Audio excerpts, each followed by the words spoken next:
Welcome back to the OPEX podcast, Fitness Explained. On today's episode, I am joined once again by OPEX founder James Fitzgerald.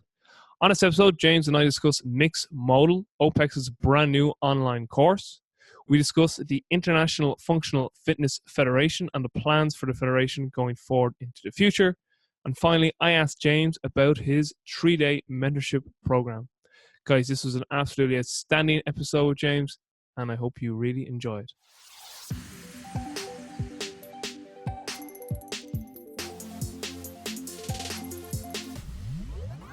Thank you so much for making time. How are you? I'm great, thank you. It's always good to be here with you. I love the t-shirt, even though the listeners won't see it. The big dogs representing. And I gotta say just one thing too. I love these black rings that everyone's wearing nowadays as their wedding bands. Well, this is the small story, but I lost numerous different wedding rings of high cost and low cost. This is the, I think, 6th iteration of my wedding ring. I didn't ask for this one though. I did a podcast with 321 Go project, and they sent out rings. Oh. They're extra. Well, they're like mobile. They're mobile and flexible, etc. So that's an exercise ring. And you didn't have to get remarried every time you lost it by any chance? Yeah, it's been fun with Leanne. We've been married 6 times. We go through that joke. And that's the O-ring. The O-ring, yeah, I had that 2 years ago. I think I got the initial version of it, right? And I used 3 other heart rate variability and biometric devices at the same time, just to prove that they all give different scores and they have all their own secrets of what the scores are. But I wanted to put them against one another. I jokingly say so I could figure out which one said I could work out and which one said I had to stop. And the Aura always seemed to be the best one, so I just stuck with that one. No, honestly, I just put the Aura on because a couple of months ago, I just wanted to track my sleep and activity again as a metric. And just like I look at my food every couple of weeks for a few days to kind of see exactly what totals and kind and stuff. Yeah. Yeah, exactly. It's like I can just imagine you with all those biometrics. I like you because you tell me what I want to hear. Yeah. That's gas. Whoop wins today. All right. So today's topics, we have 2 topics to cover. We've got Modal and we have your apprenticeship. I can just think about all the listeners like, he's doing an apprenticeship. It's about time. With all that goddamn knowledge inside that noggin of yours. But we'll start with Modal if that's okay with you. Yeah. And I have specific questions that I've been given by our marketing director to make sure that I tick off. But as I said, listen, we can wrap on this ourselves all day. But listen, Modal, give us the overview. Like, what is it? Who's it for? How long has that project been rattling around in the head? Man, well, I think indirectly the idea only the past couple of years. But because I always said when I guess I started into that area through CrossFit and sport participation in that area, I had always seen it as like a really long-term project, just to understand, not to teach others about, but just to understand. And I think just because I've been in it for long enough, and it's probably the right time where someone puts some things on paper to kind of create a framework as to what it is as a sport. So it's kind of taken that time, 2 decades now, a decade and a half of being there in the sport. I just wanted to stick my neck out and say, these are the things that you may want to think about when you want to have discussion on it. So it's that initial document, I guess you could say, that I'd like to evolve over time, but I wanted to be a part of just teaching people about the sport. So originally it was going to be a book, but it's morphed into a digital course. Yeah. So tell us about this digital course. Like, what can people expect? And also, like, why did it morph into this course rather than the book? We kind of thought about it as what we had typically done in the past that really connected people, that got them in one place. And And language or just hearing me discuss some things also is a different way of learning than just reading through notes. So there's things that I talk about in the videos that, are personal antidotes, or, I get to draw up some things on paper that you kind of get to see it in action, or draw up some things on the whiteboard or the white table.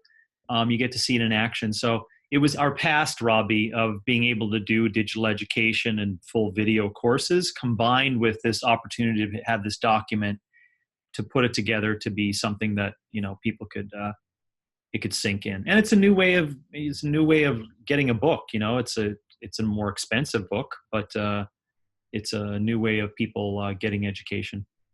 Yeah, I think as we spoke in a personal conversation a couple of weeks back, the advantage too of having it as a digital course rather than a book, it makes updates so much more easier. Yeah. So like I can evolve it. I can change it. And I even got ideas. We're getting close to finishing it up now due to just that reason of filming and editing and putting it all together. But even the course has changed since December. As to what's inside of it, with the changes in the season and the changes in the sport. So it's been good. I can hear Emma Robinson already. No. Emma, any chance we could? No, it's fine. No, we can't do that. No, not with James's brain. My brain's the same. It's like, oh, I can make this even better. It's like, but it's only been out a week. It's like, yes, but my mind, I'm like, we're like gut bacteria. Like we can change our DNA like that. Yeah.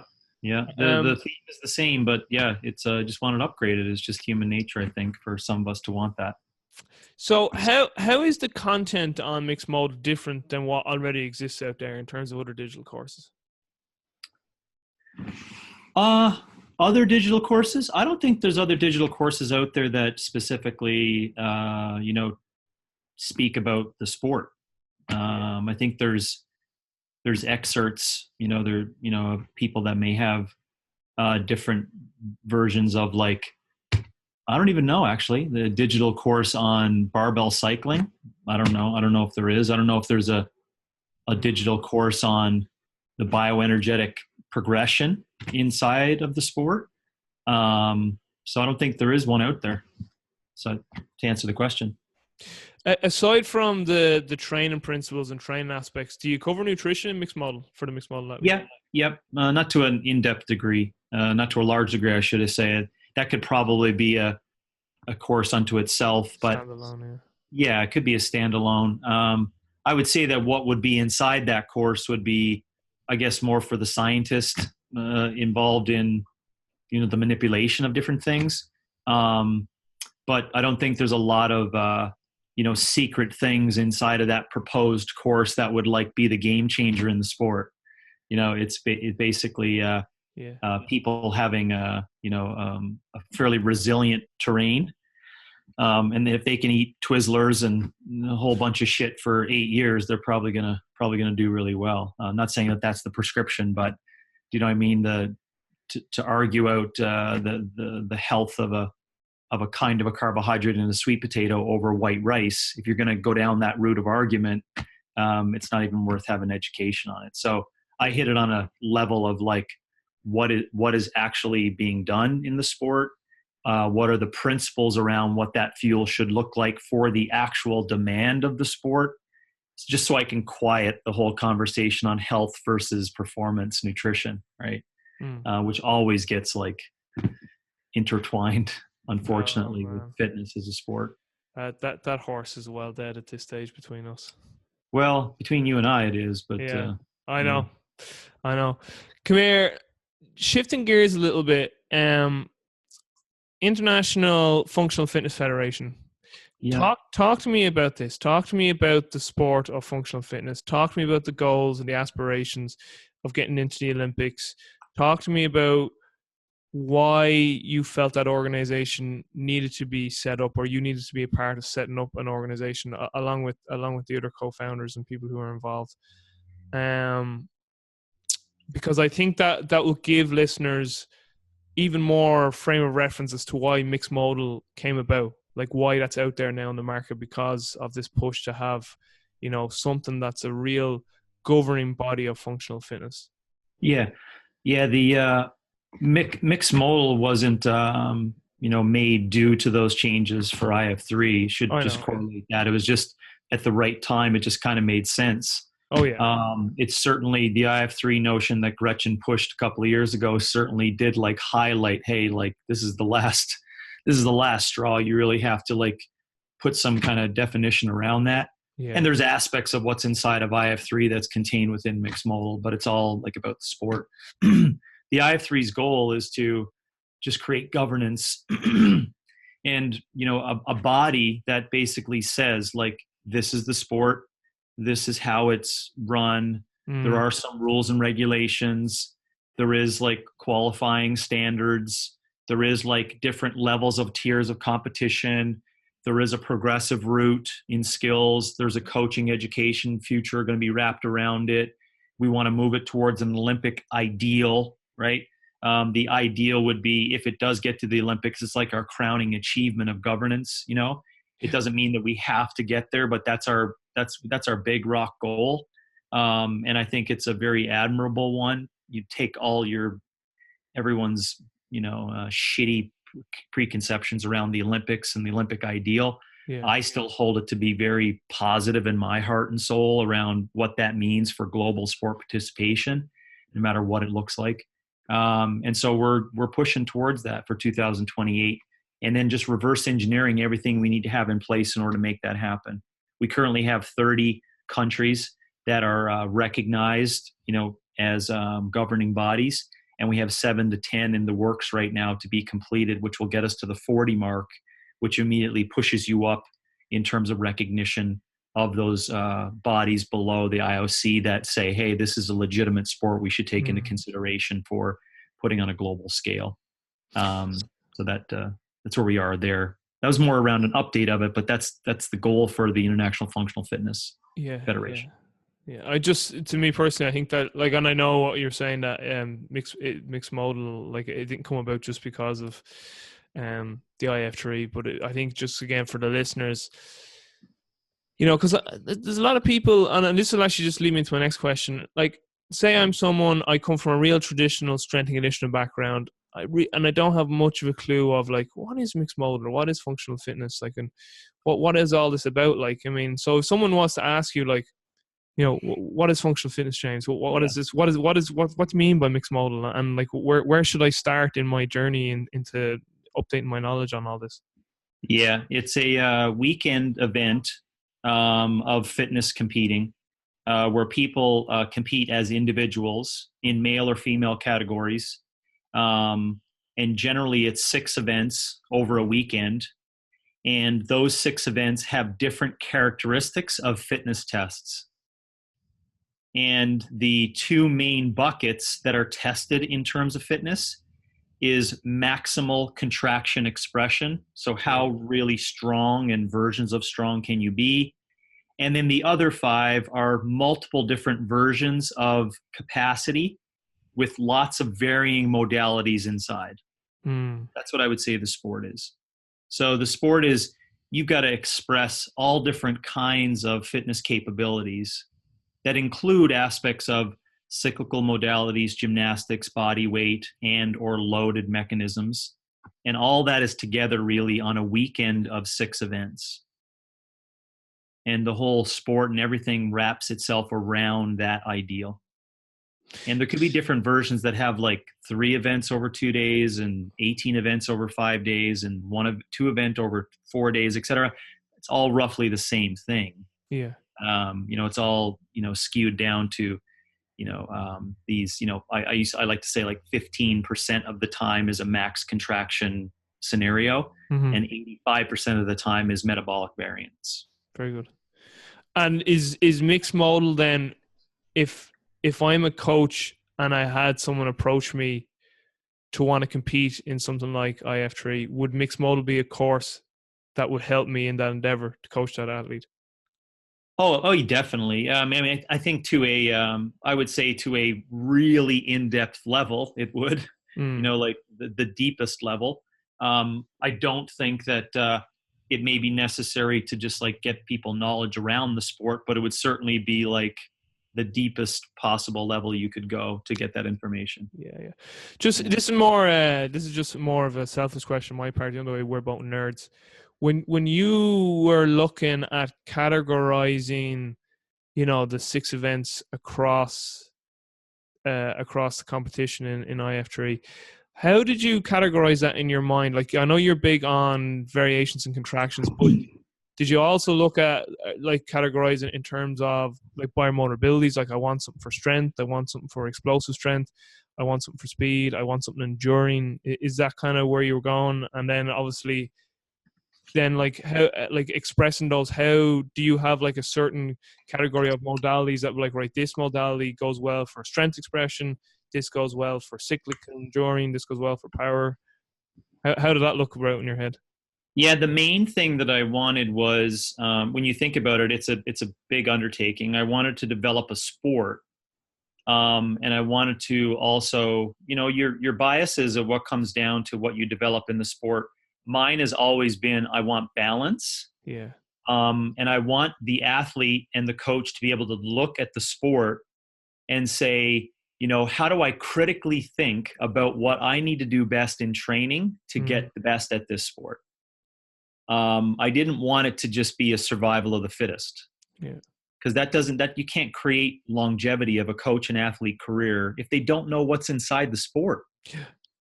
So I wanted to create that. I have a long history of sport testing and fitness testing that I go into hours and hours down a rabbit hole in my own brain on, what that is and balancing things out. But I did want specific things tested because I wanted that athlete, number one, to survive and be able to express it fully, but also to look at it and have some structure in their program to come and try to beat those tests.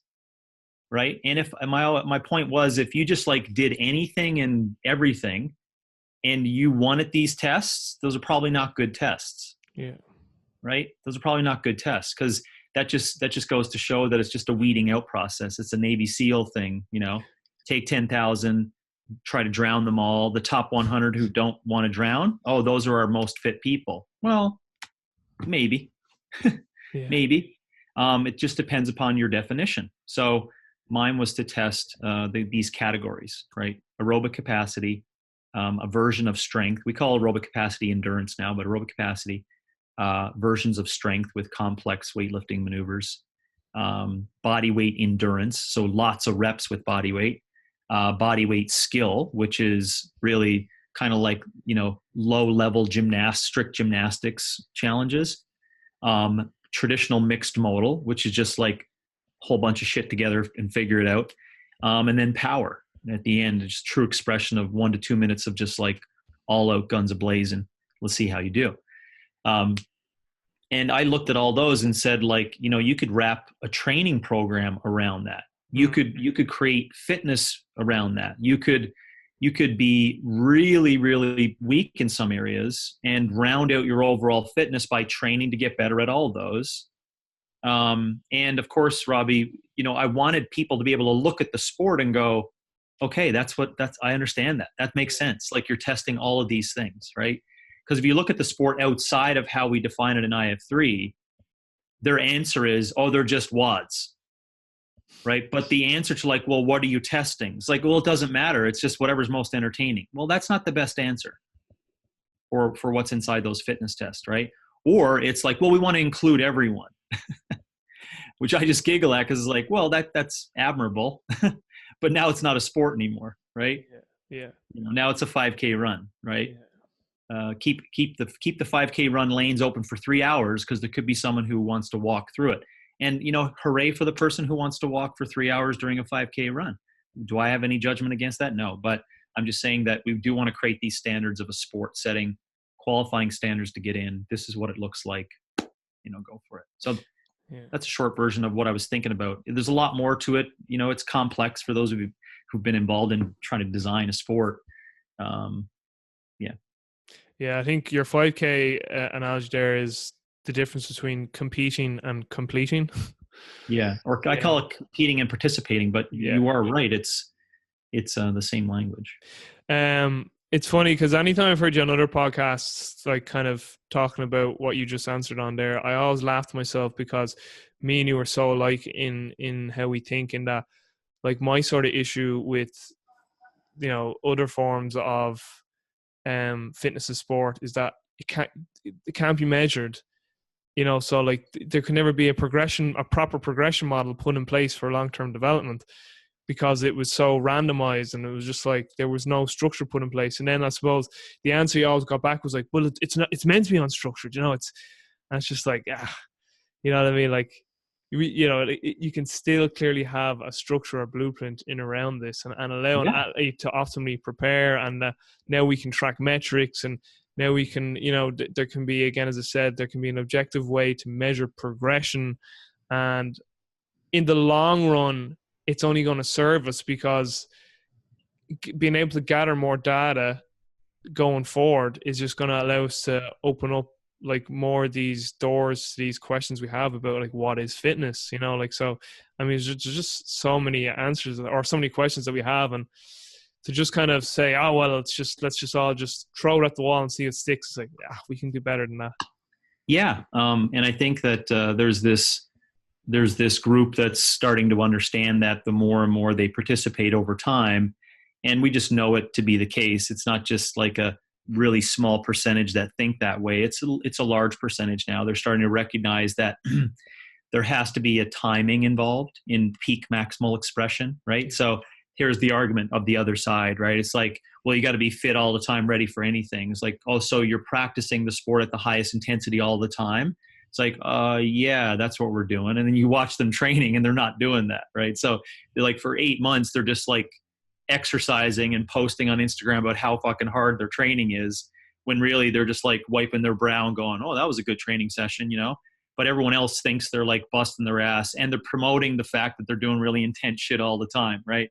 And then when it comes close to a competition, you can start them seeing less Instagram posts because they're getting serious now, right? Shit's real, and they're getting in that hard zone. Then they show up and compete. So that's just the point of showing you that the tide has changed, where there's a little bit more authenticity and knowledge around what goes into training because of social media.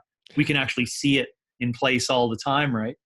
And it's there's lots of irony to it as well, because the whole system is promoted by this social perspective on health and wellness, and the intensity will fix all. And they're trying so hard to just sell that idea, even the athletes, inside of what they do. I work hard all the time because it teaches me all these things about life, and then you look at their training, it's like, actually you were at 50% for the past 6 weeks. Like, you've just been sweet ass taking your time, learning skills and getting better and recovering. Yeah. And people are afraid to say that. So the knowledge and information that's shared out there, it makes more sense now. A lot of people are in base phases for long periods of time, or what you and I would call accumulation or accumulation versions, right? And then there's tough phases where they get more intensive and kind of refine shit and get prepared for a comp. Then there's a pre-comp phase where they're like testing out the waters and doing hard workouts and during tough training. And then they just like go right into the competition effectively and shine. And there's those that structure that, which is what I'm trying to do, so people get recognized. And there's others that say they don't structure it, but they indirectly structure it. Oh my, Robbie. Oh my. I'm smiling and laughing to myself here, because what I was going to say to you, and you kind of touched on it there, was that like purely like just organically over the last number of years, as the sport went on, that's how it went. Like people's training went all structured, because they were like, because even the sport itself started to become more structured. You start seeing the same things over and over again, because they're like, oh, like it almost subconsciously was happening to people who were programming the events. And then the top guys who were training for it, and girls, it was all like, your training is completely structured. There's nothing random here. Like, you know what I mean? It organically just subconsciously grew on that level. Yeah. And that's like I say in mixed modal too, we have to look at those programs and learn about them. Yeah. Just see them in a different eye. And what the tough thing is, though, Robbie, it's tough to grasp the idea of self-organization and resilience, right? It's untouchable. So so for me to be able to explain it, especially coming from my background where people think I hate a lot on the sport and the sport development, it's tough for them to get past that deconstruction, right? but I'm saying it because it exists, not because I want it to be my way. It's like, that's just the way it is. I don't know what to tell you, but it's up to everyone's, whatever they want to think, you know? Yeah. All right. Wrapping up here, we want to talk about this apprenticeship, which I'm not going to lie, I want to do, and I'm pretty excited about it as well. Yeah, I would love to have you a part of it as well. Absolutely. As a someone Absolutely. who's not, in the sport daily, that's the idea around, is to have other people come in who can just look at it and go, oh, that's fascinating. Here's the principles I can extract from the sport, or these are the things I can add to what you guys can think about. Well, James, like as you know, and we're both in the same category here. We're both universalists. Did I even say that word right? But anyway, we're both. Am I saying that word right? Universalists? Would that be right? It's not even a Sure you word, are. but you know what I mean. Yeah. We're like the kind of one of the common things I find myself saying lately is nothing is in isolation. Everything is connected, and I would see the OPEX apprenticeship just like the Altus ACP, whereas like you go to Altus that ACP week, and majority of the time it's like coaches from other sports because they Mhm. realize the principles that can be grasped and applied, and it's going to be no difference to an apprenticeship with you in any regard, no matter what it is.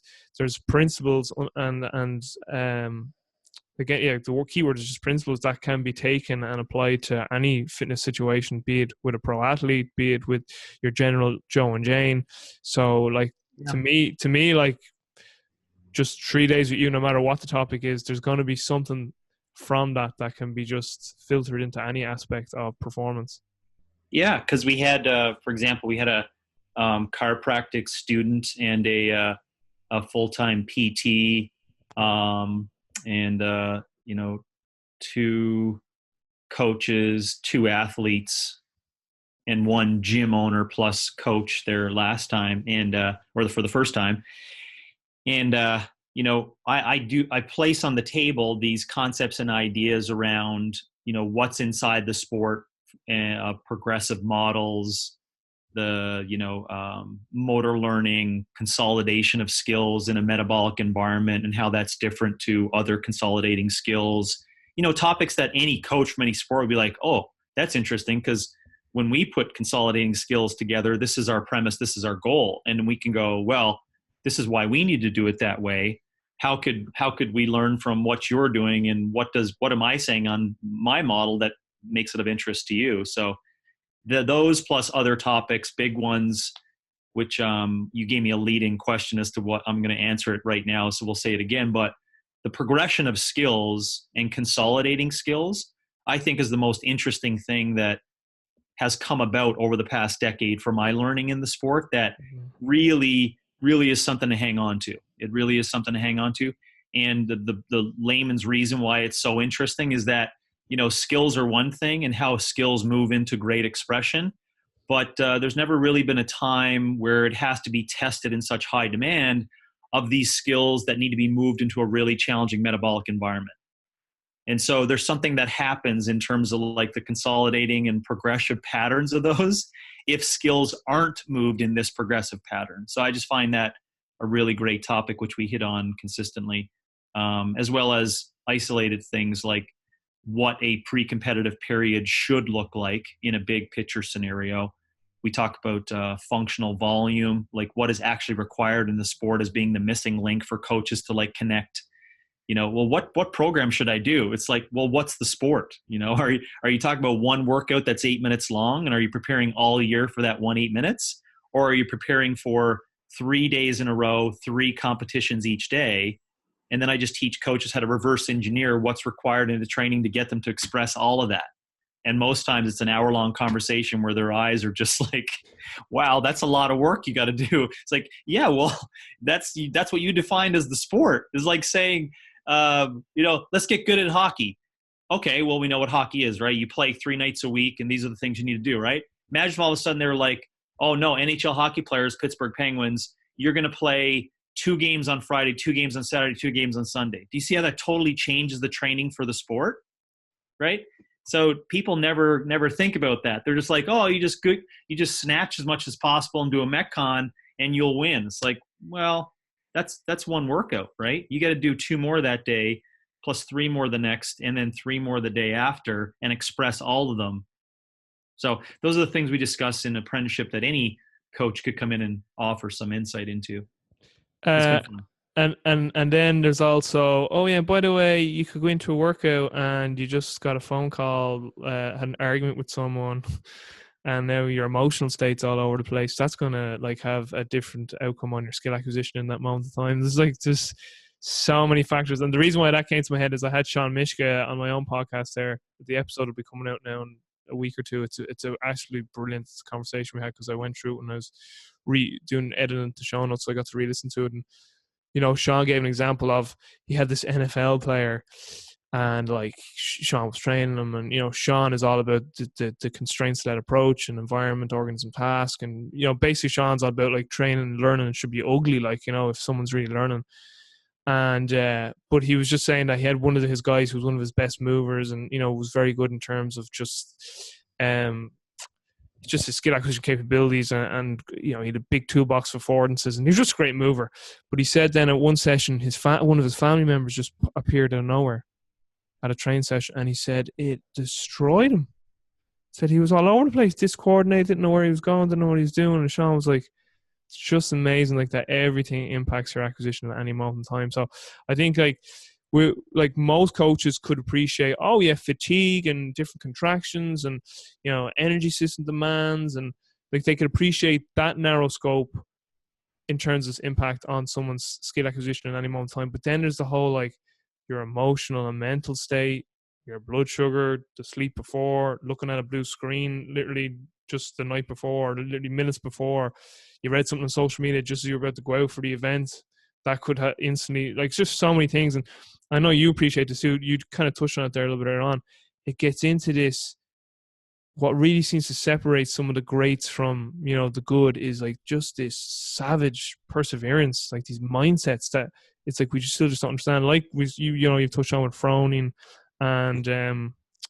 and fucking Matt, like they have this like extra, like something in their psyche that just allows them to be able to like be more robust in terms of like not letting perturbations throw them off their expression of their fitness.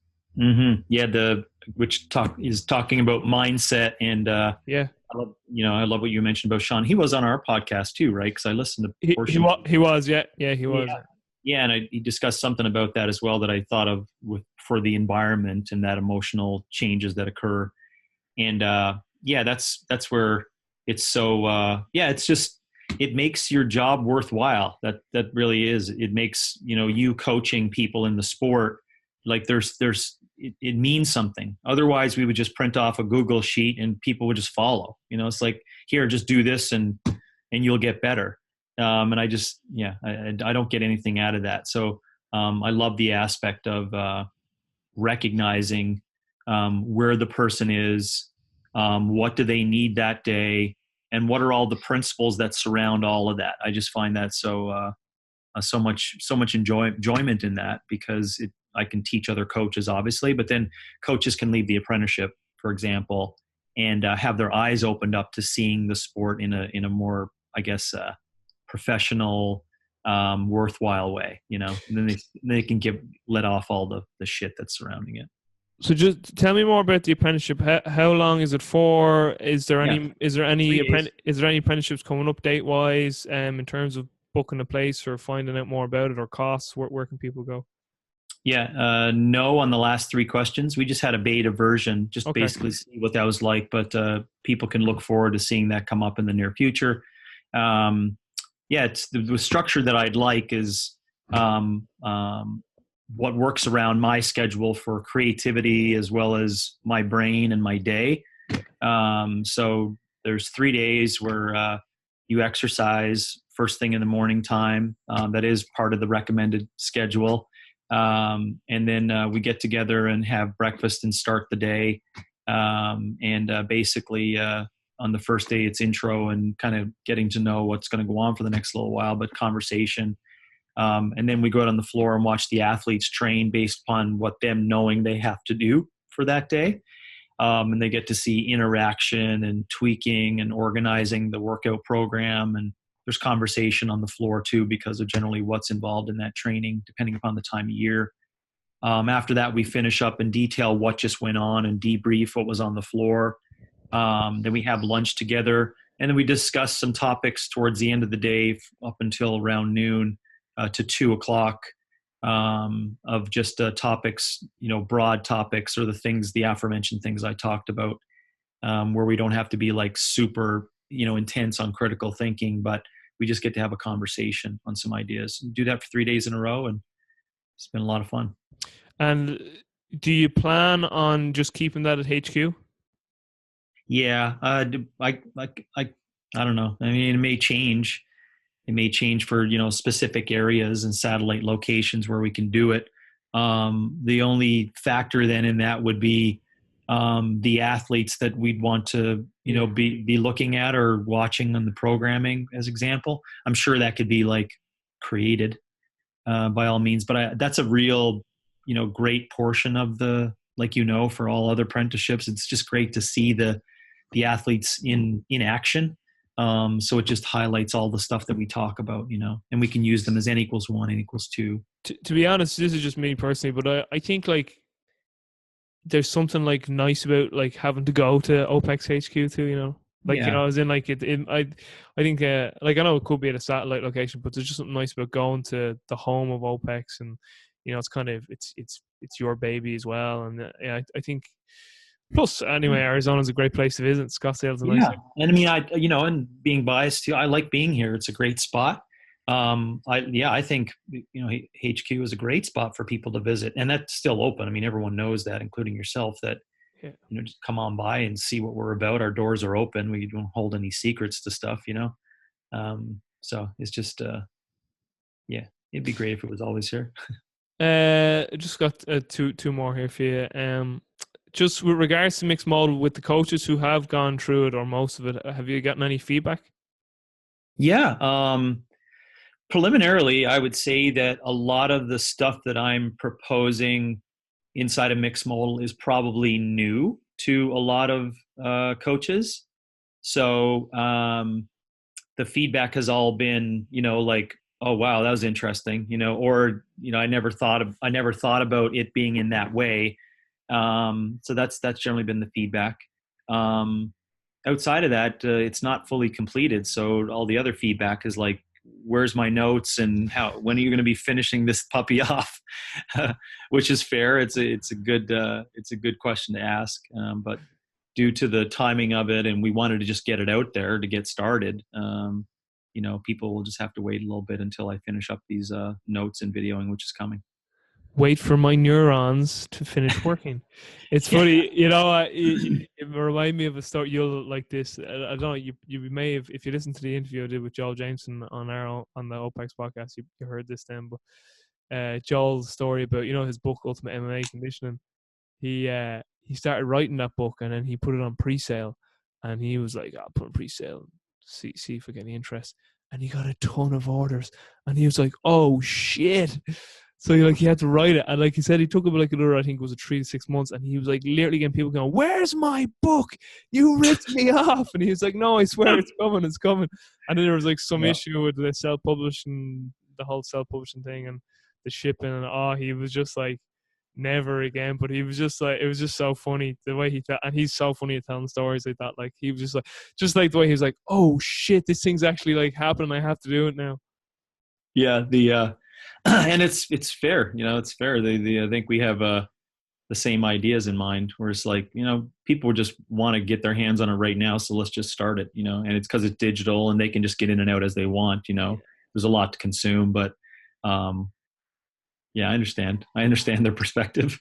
And just so you know, on my end, I'm just as excited to kind of complete it as well. It's just getting time in to put it together. Exactly. The content of the 3-day apprenticeship, do you plan on ever recording that, do you think, going forward? Yeah, the first one has been recorded. So in the future, in the future for the full on apprenticeship, we'll have that for sure, full recorded. And will that be would that be something that will be available just to the attendees, or do you plan to put that available to everyone? Yeah, I think that'll probably be a public opportunity for folks. Cool. simply because of it, a promotion material, also to give people insight as to like what we do inside there. Yeah. The apprenticeship is not I'm not looking for it to be a scaled money making situation. It's an opportunity for me to share ideas and to get feedback from people as to what they think of those ideas. That's what the apprenticeship is. All right, wrapping up here. What are you reading at the moment? Mixed modal. I shit you not. I got my 3 books there right in front of me, and as I finish off these last pieces, I have to make sure the language of all the other chapters are together. So mixed modal is there right now. Besides that, some odd articles that clients will be sending me from anywhere and everywhere.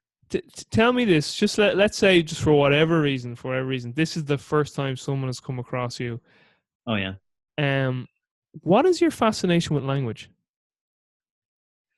So, because you mentioned you mentioned language just there, and you often do mention language. I mean, just in terms of messaging, you know what I mean? Something you speak about. Yeah. Messaging. So I'm just saying, if this is someone's first time hearing you speak, they go, "This speaks about like putting a message out there in language a lot." Yeah. When you first said language, I was thinking of like languages, but I think I probably just learned from people over time. To just be precise on words and just try to, it's my own personal goal is to like learn about refining of language and speaking correctly. And I think there's something really good in a message that's aligned correctly, that has great intent, and that really means something, right? And I just don't think there's a lot in other messages or other languages when it's just language for the sake of language. So choosing words correctly and it's about that. I think that's what my attraction is to it. Well, this is just a question from me to you, and this is like, who's Bernie? But was Bernie an influence on that? Oh yeah, I mean, he was the master of that. He was just a master of it. So I've had numerous people though that all indirectly said the same thing in a different way. Yeah. And then finally, that's your reading podcasts. I know you've been listening to me and you both been listening to Rogan lately. He's nailing it with some of his podcasts. Oh yeah. Did you listen to the latest one with Jack Dorsey? No, I just heard a clip from another conservative podcast or another option of one that was just talking about it. Being in America, this is the greatest thing about being in America, is that there's definitely accessibility to every area of the continuum of belief, and or of your perceptions, and from the fucking world. The world is flat. yeah, and I listen to all of it. I think there's some good things to hear from everyone's story, and then you can formulate your own opinion on stuff. So my Rolodex of podcasting is pretty heavy. Like last night, yeah, I went for a walk and I listened to 4. I went for a long walk with my little dog. I was like 90-minute walk, and I had it on 2 times speed.